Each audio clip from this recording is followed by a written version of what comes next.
In this lecture, we will study another component of the Xilinx FPGA architecture that is called as I/O block, input I/O blocks. In the previous lecture, we studied the component of the Xilinx architecture that was configurable logic blocks. And recall from the configurable logic blocks, it has three LUTs. What 4 input LUT, one 4 input LUT, and one 3 input LUT.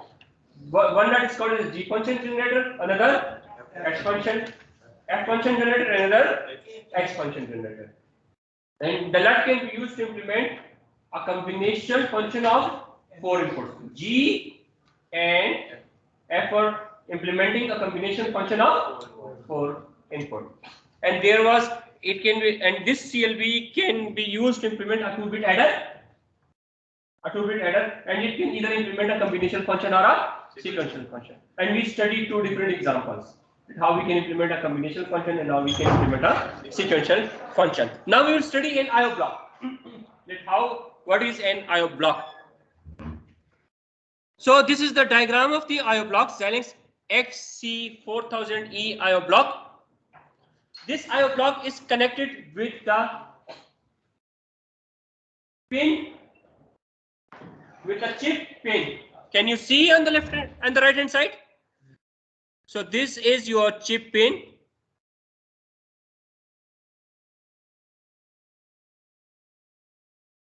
This is your chip pin. Okay, so you can configure this IOB as a combination input or a sequential input, or as a combination output or a sequential output. There is also sleeve rate control, passive pull up, passive pull down, and now we will study this one by one. Let's assume that we want to configure this IO pad as a combinational input. As a combinational input. Combinational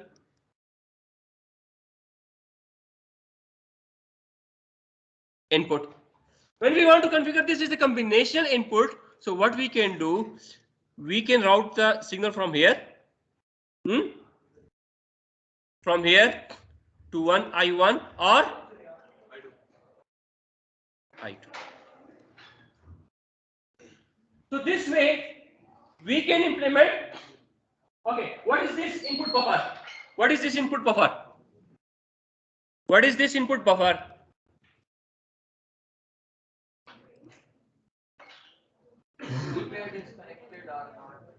What is this input buffer? This is actually a tri-state buffer. This is a tri-state buffer. So if we want to configure this, so this tri-state buffer will be enabled or disabled? Enabled. So because we want to configure this as a combination input, okay, the signal will be coming from the chip pins, and it will go through this input buffer, and it can either go to I1 or I2. And from this I1 and I2, it will go to the programmable switch matrix, and from the switch matrix it can go to the CLB, and then there it can implement any combination of sequential. समझ आ गई बात? Okay. Now another example. Let's assume if we want to implement this configure this IO block, we want to configure this IO block as a sequential input. So actually, let's assume we want to configure this as a sequential input. How the signal will be routed? The signal will be routed from here to this buffer through the multiplexer, from here I1 and I2. Why it is a sequential input? Because the input from the chip pad is going to the flip-flop. In this way, we have configured this IO block as a sequential input. CLB को मतलब no input. Let's assume if we want to implement an adder or a counter, if you want to implement a adder or a counter, So in the counter, it will be stored in some flip-flops. CLB में नहीं store होगा. नहीं, CLB में store होगा, लेकिन actually, if you want to connect something to the chip pins, you need an IO block. Output block and then IO block. There are two types of signals. Let's assume if you want to implement, I will explain this with an example. Let's assume we have this. We want to implement some function, and now it has some inputs A, B, C, and D, and this output is O1 and O2. So actually, how many inputs are to the chip? 4 inputs and 2 outputs. So actually, you need to connect this A with the chip pin, and from the chip pin, so actually this is on the chip pin, so there is an IO block.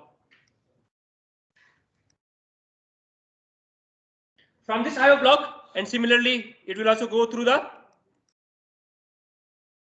IO block. The same is true for C and D. From this IO block, it will go through PSM, switch matrix, some interconnect mechanism. Then it will go to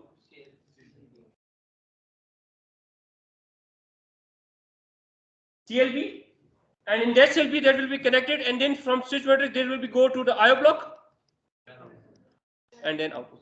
The same. Okay, so now in this way, like if you want to implement a function, so actually the input pin will be connected to the CLB through the IO block. Similarly, the chip outputs are connected to the CLB through the now we have configured this as a sequential input. Now let's assume if we want to implement the same CLB or to configure the same CLB as a combinational output. So let's assume combinational.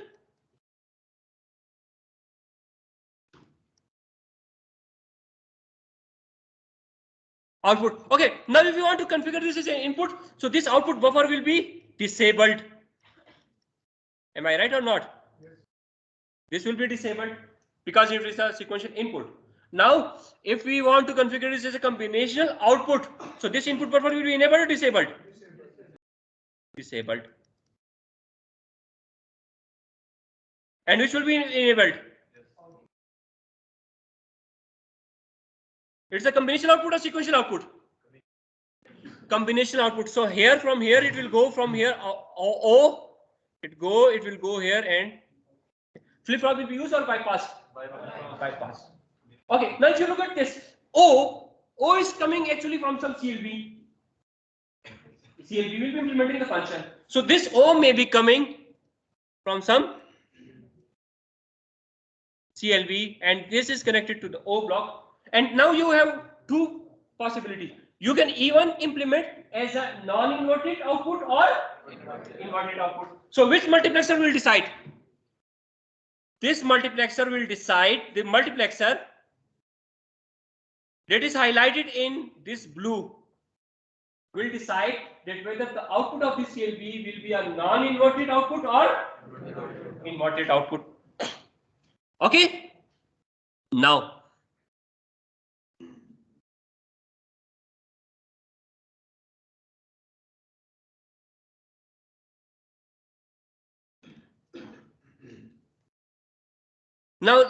this, now another I will be the same. If you want to implement this as a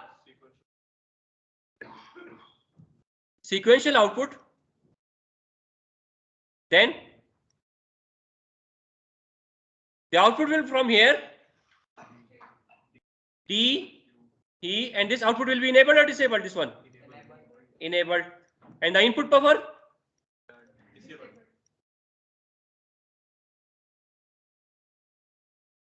disabled. Okay, now if you look at the OK is the output clock.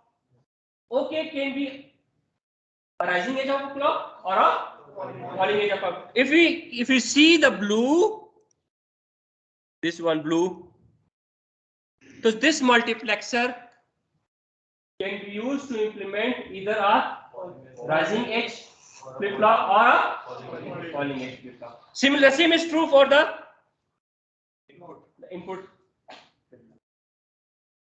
Okay, now apart from this, so this IO block can be used to implement a combination input or sequential input, a combination output or sequential output.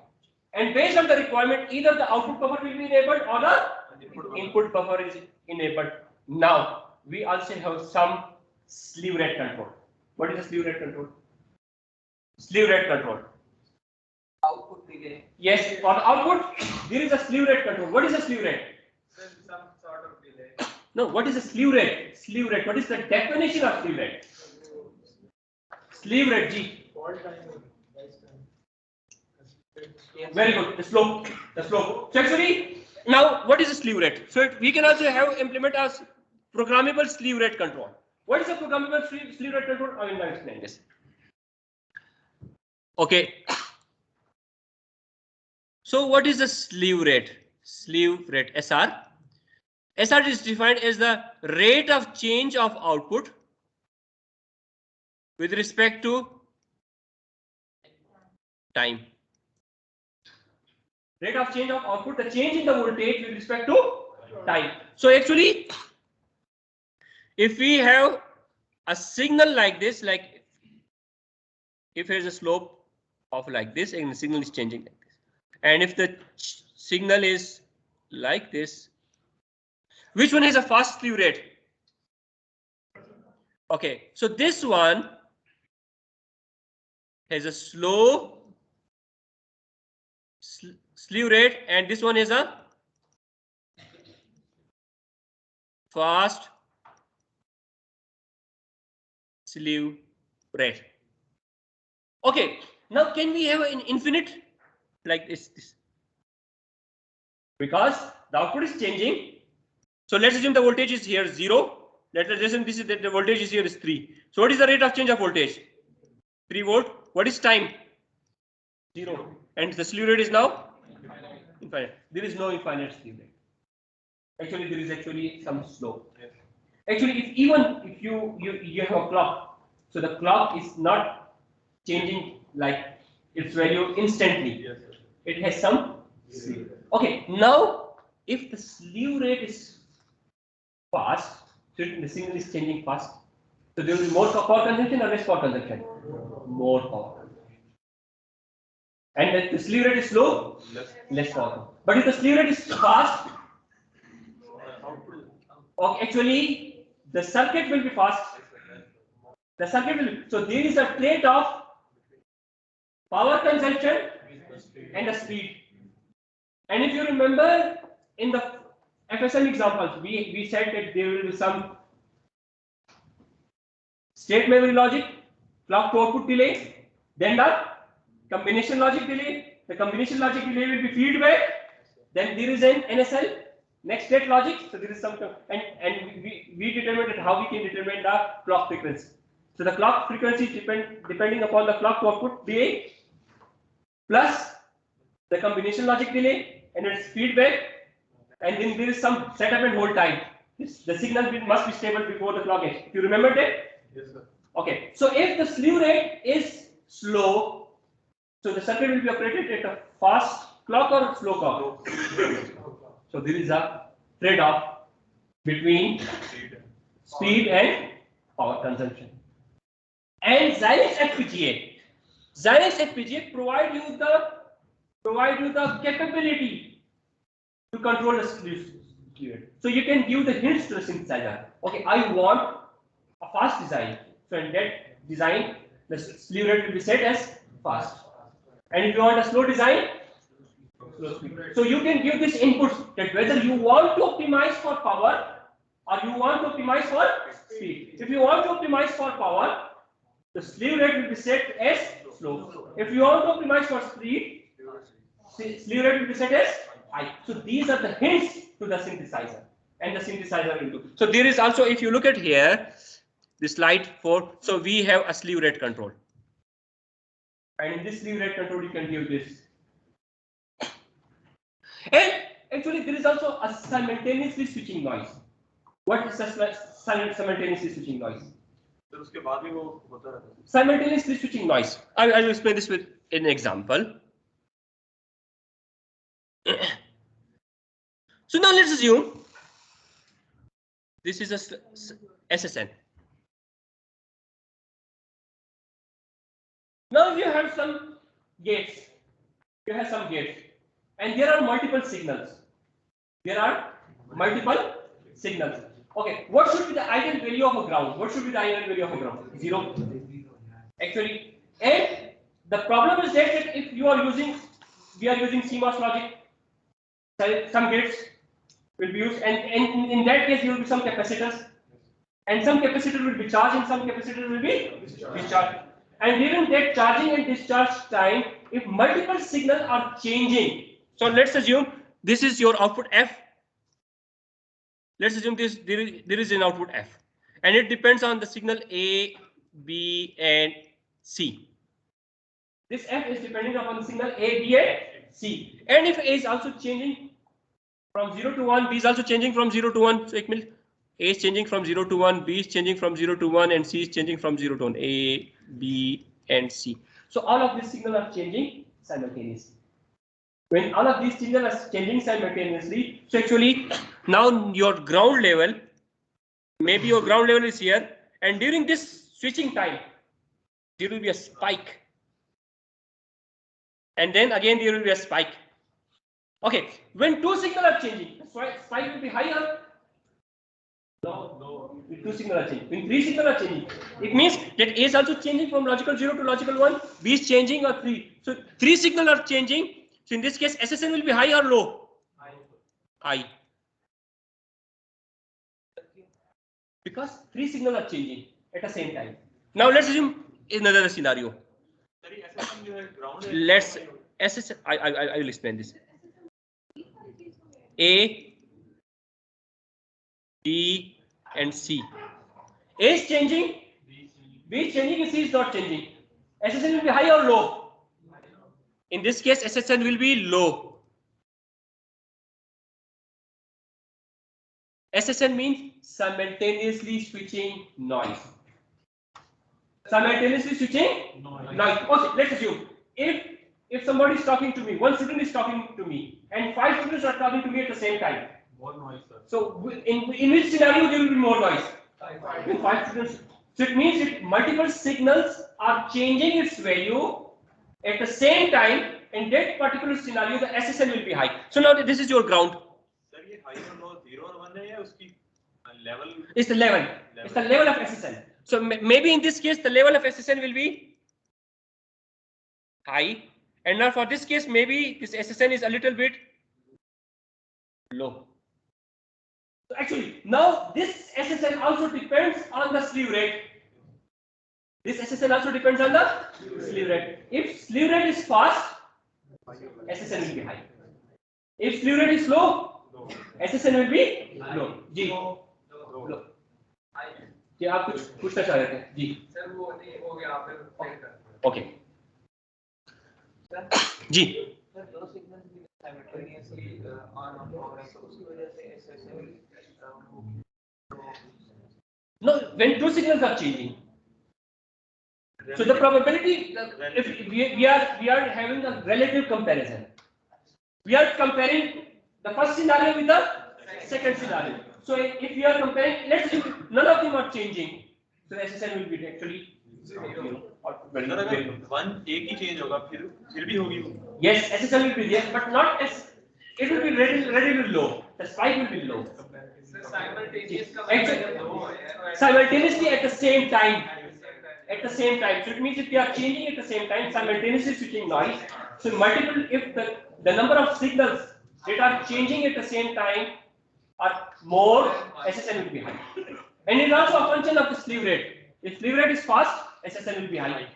Slew rate is low, SSN will be low.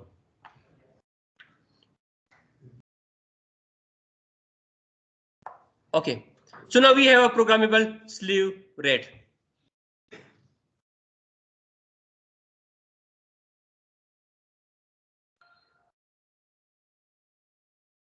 Okay, now if you look at this Xilinx FPGA architecture, we have configurable logic block. We have studied this.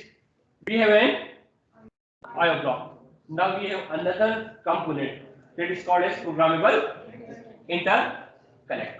We have programmable interconnect. So in this IO block can be configured as a combination input or sequential input, combination output or sequential output. For combination output or sequential output, it can be either operated at the rising edge of the clock or the falling edge of the clock. And similarly, we can also have a programmable slew rate. The slew rate can be set as high or low. Okay, there is also another. Okay, so passive pull up and pull down. So what is pull up? If you want to have a pull up of one, logical one, so this is a pull up. So actually the output of the the output of the chip pin can either be a logical one.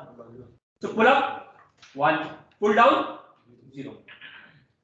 Okay. If you want to have this pull up, if you want to use pull up, so actually it will be controlled from here. Pull up. And for pull down,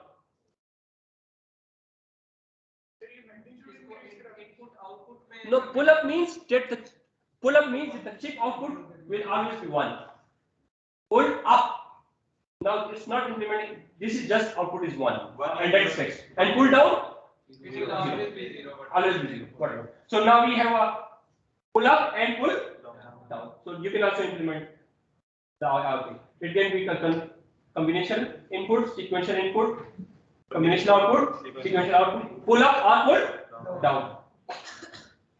And we can also introduce some delay, programmable delay here. Can you see here? If let's say we can also introduce some delay here. Input pair. We can introduce some delay. If you want a delay, so actually you can introduce some additional delay. What is a delay? How you can introduce a delay? Just use 2 inverters. Just to use 2 inverters. How we can introduce a delay? It's very simple. So let's say if we have this I.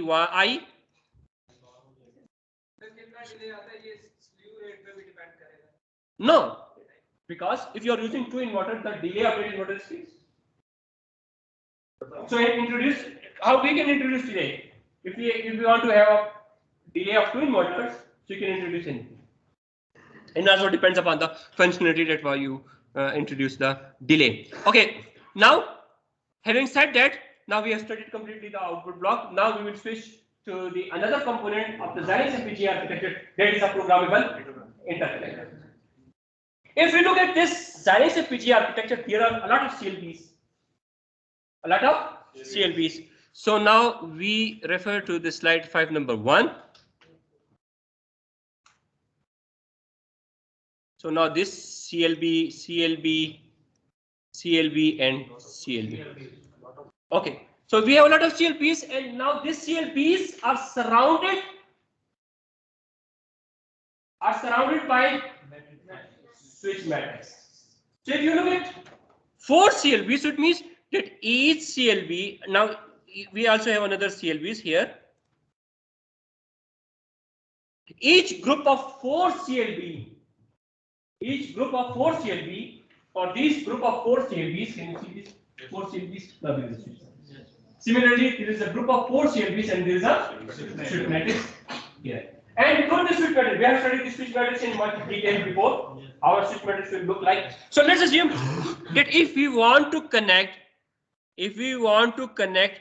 this CLB through this CLB, we can connect this to the switch matrix. Similarly, if you want to connect this CLB with this CLB, we can use this with switch matrix. This switch matrix.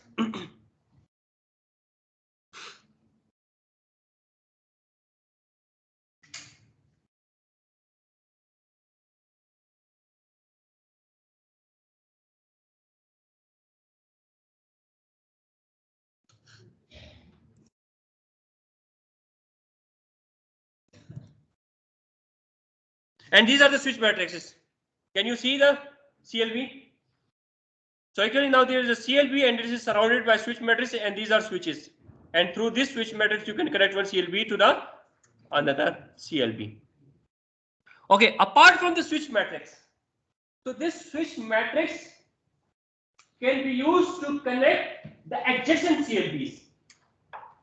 Switch matrix can be used to connect the adjacent CLB. Let's assume these are four CLBs, and now there is a switch matrix. Actually, these can be connected. Now, if you want to connect 4 CLBs, and we are connecting them through switch matrix, so the delay will be high or low? The delay will be very high.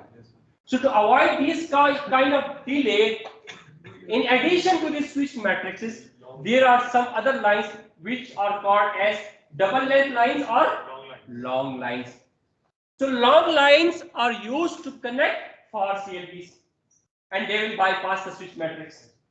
And double length lines are used to connect alternate CLBs. Double length lines are used to connect the alternate CLBs, not adjacent CLBs, but alternate CLBs. And these double length lines and long lines,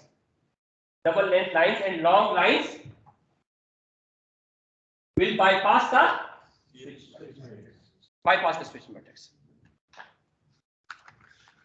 So they will bypass the switch matrix. So now we will explain this with an example here.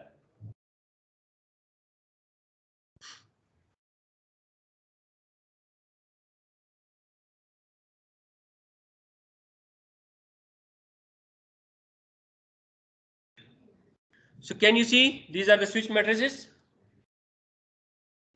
These are switch matrices, and now we have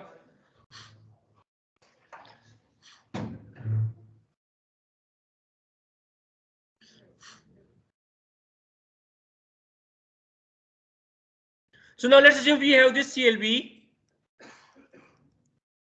and then CLB and CLB. Within this middle, now you have a switch matrix, and this switch matrix can be used to all these alternate CLB. Now let's assume if we have another CLB.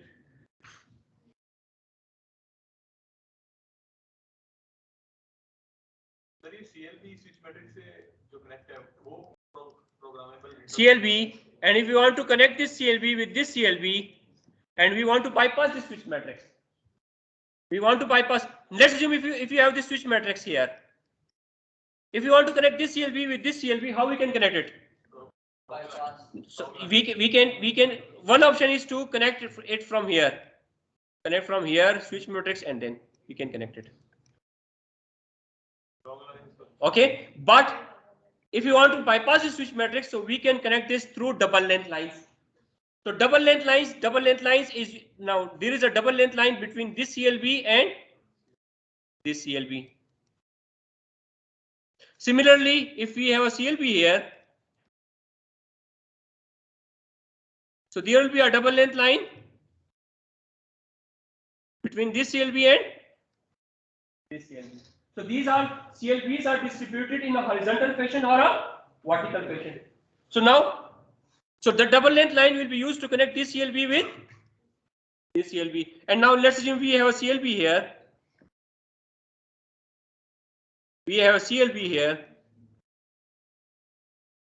So there will be a double length line between this CLB and this CLB.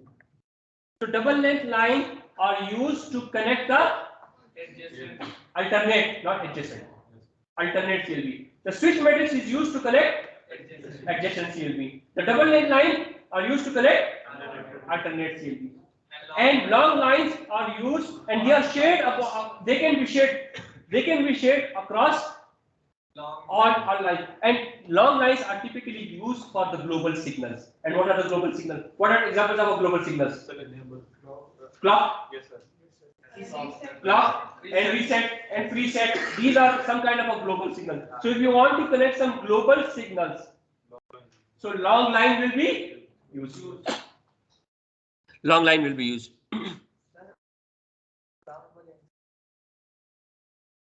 Program?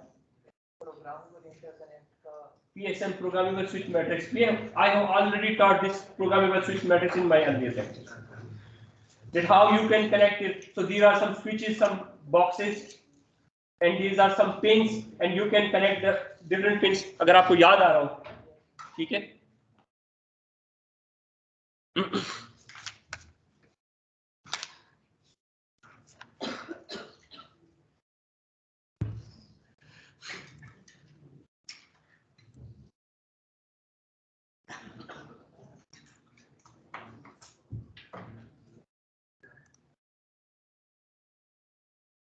Here, can you see the here?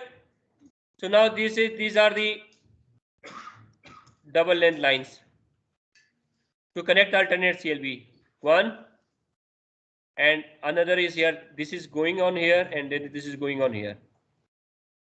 So you can connect alternate CLB, the double length lines. Okay.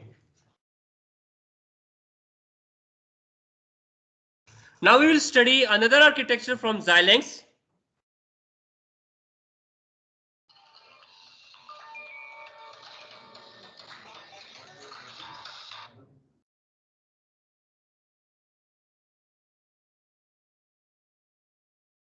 Okay.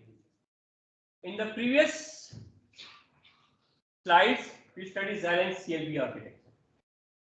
Okay. And now we will study Xilinx Altera Flex architecture.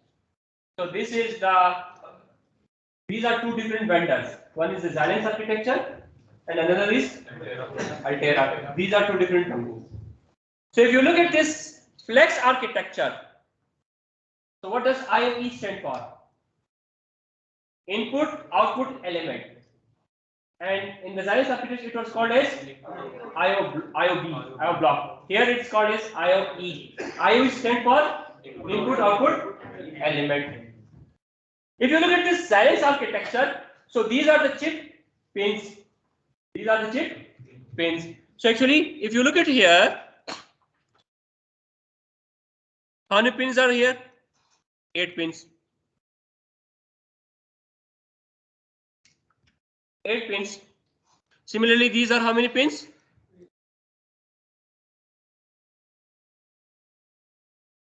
8 pins. So in the Xilinx Flex architecture, the IOE elements are connected to the routing resources. So the routing resources, we call it is row, fast track,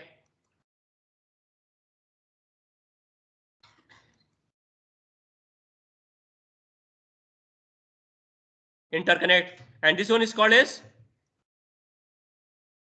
column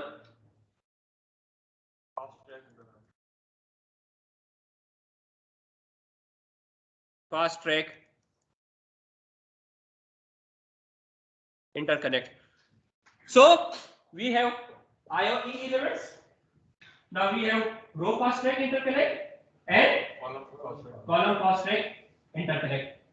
And apart from that, we also have LAB. LAB. Can you see the LAB? So this is LAB, and LAB stands for Logic Array Block.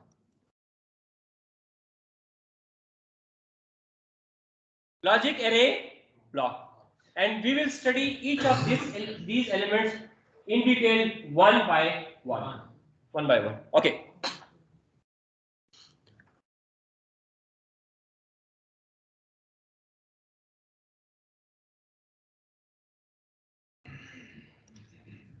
So what is this?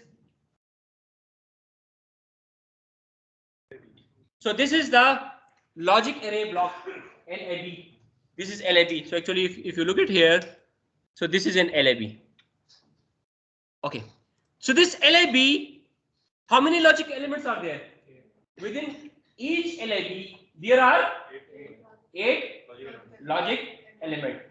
What is this horizontal stuff? row fast track interconnect we already studied, and about the column fast track interconnect. And what are these multiplexers? Can you see the multiplexer on this? So it means that you can connect some signals from the row fast track interconnect to the column fast track. Okay. And if you look at these logic elements, so how many logic elements are there? 8 logic elements. And each logic element has one output. So how many total outputs are there? 8 outputs. So can you see this slash at this one 8? So actually these eight are actually the output of logic elements. So logic element 1 output, logic element 2 output, logic element 3 output, up to logic element 8 output. So these are 8 outputs from the logic elements. Okay. Now we have two types of interconnect resources. One is row fast track interconnect.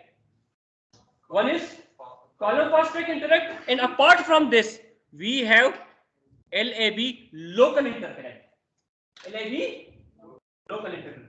This local interconnect is local to the LAB. So the row fast track interconnect and the column fast track interconnect can be used to connect different logic array blocks.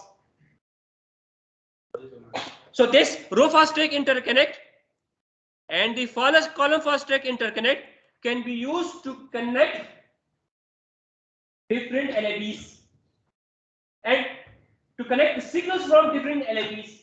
And if you want to connect the signal from the same LAB, so which interconnect will you use? Local interconnect. Understood? Yes. Okay. Now there is also some feedback. So if you want to feedback output from one logic element to another logic element, so you can use this feedback element, and you can use the local. Okay. Now we have another slide.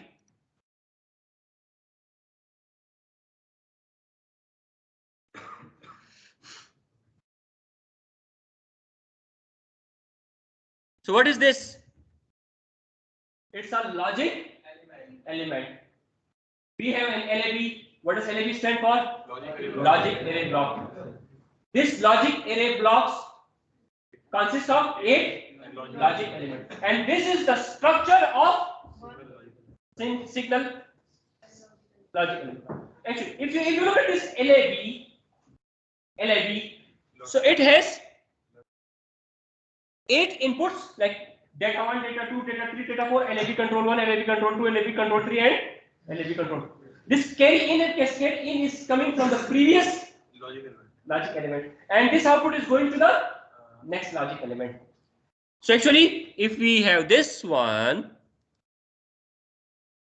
so if we have this one is, let's assume this is LE5. So this carry in, carry out is coming from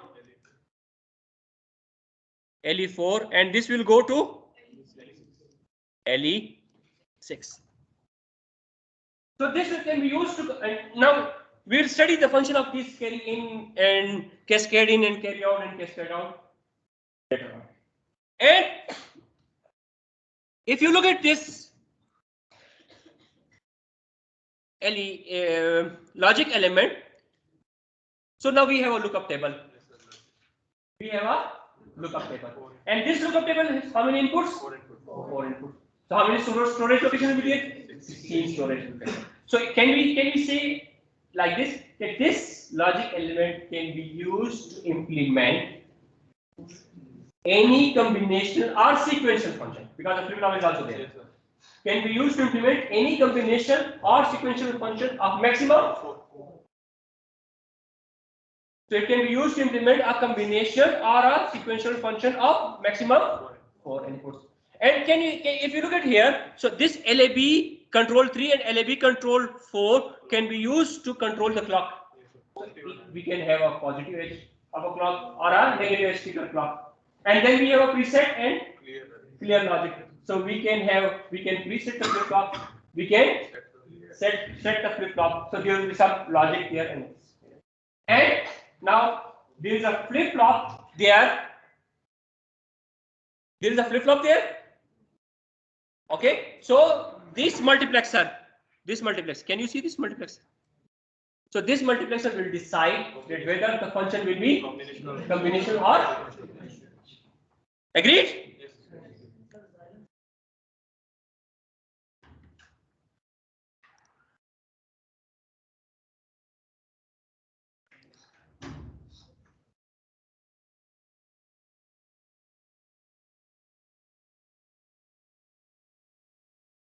Now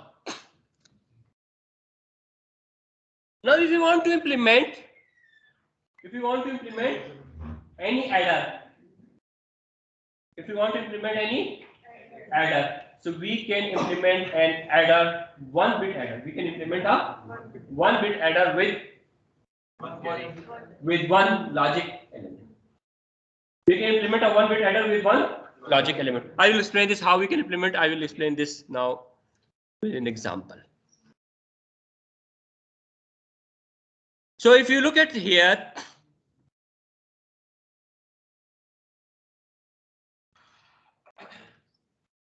we can partition this lookup table. So the lookup table is of 4 inputs. How many locations? 16 locations. 8 location will be here, and 8 locations are here. We can partition a 16 storage element with 2 8 storage locations. Okay, the first one can be used, this one can be used to implement sum, and this one can be used to implement cout, and this cout can go as a cin to the following logic element, and this cin is coming. So one logic element can be used to implement a 1-bit adder. Can be used to implement a 1-bit adder.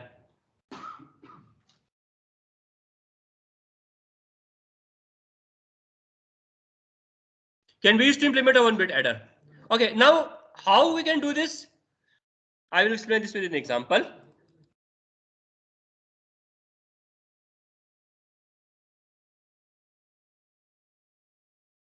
This one is carry chain, slide 11. Okay, slide 11.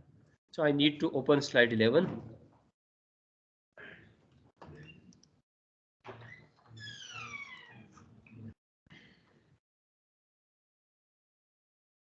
Okay, now we have data 1, data 2, data 3, and data 4. And if we want to implement a 1-bit adder,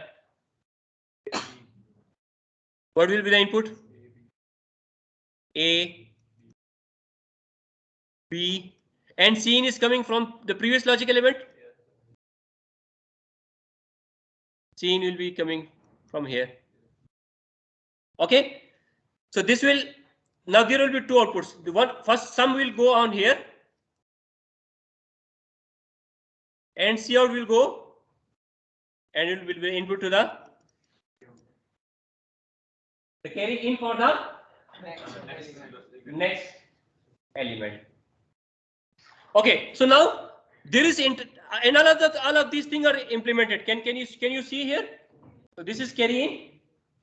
It will be divided into 2 small nuts. One big is divided into 2 small nuts.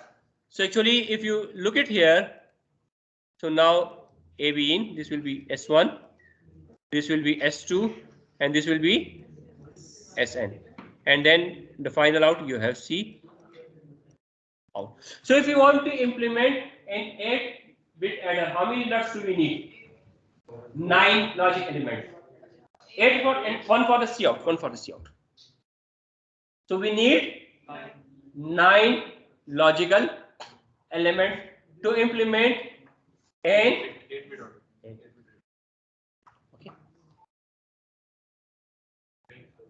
Sir ये जो हम divide करते हैं उसको 2 में